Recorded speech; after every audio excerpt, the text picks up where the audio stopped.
As we come to the end of the year and start thinking intentionally about the year ahead, something we can all do is choose a word of the year. A word of the year is one word that describes something that you would like to be or do in the year ahead.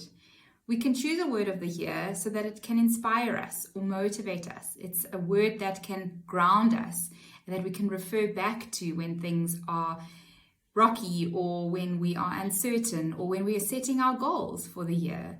It's one word that describes something that we would like to achieve during that year or that we would like to focus on. There are a number of ways that we can do this, but I've got 5 tips for you to think about your word of the year. It might stand out for you very easily when you start thinking about it, and some of you might take a little bit of time. But here are 5 steps that you can follow to choose your word of the year. Step number 1 is reflect. Ask yourself these questions. What would I like to do more of in the year ahead? What would I like to do less of in the year ahead? What characteristics would I like to have in the year ahead?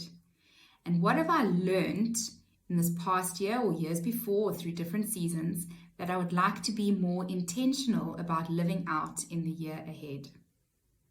I encourage you to write those down and think through them and write your answers down, because when you see things in paper, it becomes easier to think through them and to stand out more clearly to you. Step number 2 is visualize. Think about your perfect day. How would you feel during and after that day? What were you doing? Who were you with? And that's step number 2, is visualizing something that would make you happy, your perfect day. So step 1 is reflect. Step 2 is visualize. Step 3 is create a list. There are thousands of different words that could be your word of the year.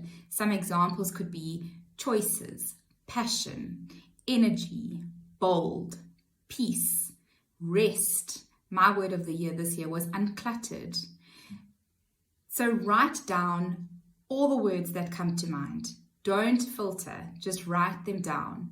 Step 4 is when we then review, refine, and select your word of the year. And here we can group them into themes. So you might start off with 20 different words. You might theme them into 10 categories and then start narrowing down the 10 categories and choose one word of the year.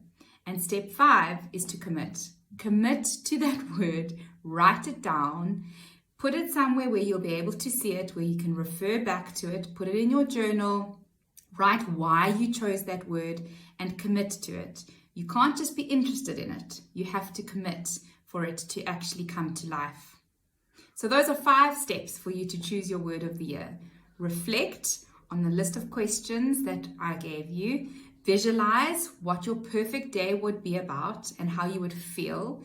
Create the list, brainstorming any word that comes to mind. Number 4 is refine, review, and select your word of the year. And number 5 is commit. Write it down and include it in your vision board for the coming year.